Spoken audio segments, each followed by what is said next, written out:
Hey, so I just got an awesome question from one of my OG members, Liam. Big shout out to Liam here. He is looking to run an NPS survey, and he wants to collect feedback from people on a recurring basis, so a couple times a year. And he wants to use the same field, so he needs a way to blank out the field value so that the next time they fill it out, it doesn't have their previous response, which could influence how they enter or answer it on their current submission. So let me show you a campaign here. This is actually my MonkeyPod OG member campaign.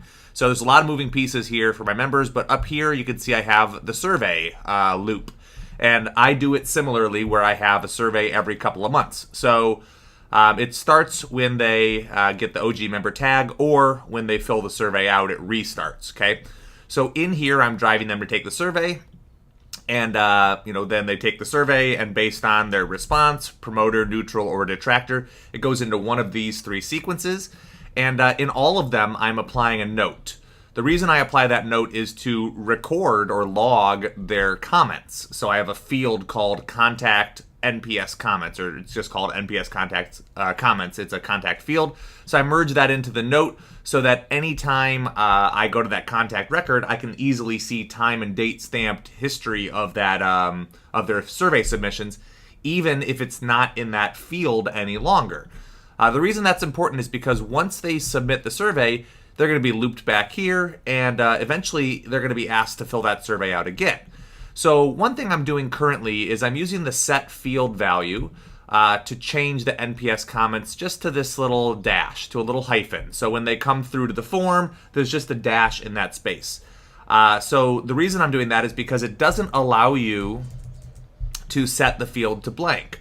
So, if you leave a blank value there, it doesn't actually work. It doesn't necessarily replace it. So what I have found is that there's an easier way to do it, and I'll show you using action sets. So let's go down here to our marketing settings. You can actually go to CRM settings as well. And let's create an action set that clears out that field value. So we'll call it clear NPS comments. And then we will do set a contact field to a specific value. And we will choose the NPS comments field right there.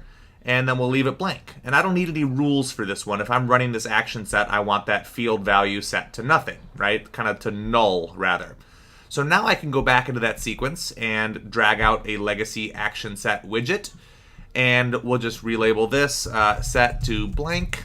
And we will choose clear NPS comments and click save.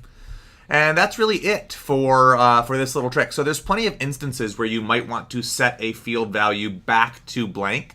And I think it's important to call out that I am using these notes to have a historical record. So I will know what that field value was. It'll be tied to the contact record. I'll have a stamped running history in their note section of their previous survey submissions. But this way, when they show up on the form and they're ready to fill it out, it's blank, and they can write whatever they feel. They're not going to be influenced by the comments or the sentiment that they left the previous time they took this survey. So hopefully this little trick saves you a little bit of time, and Liam, for you, I think this should give you exactly what you're looking for. Take care.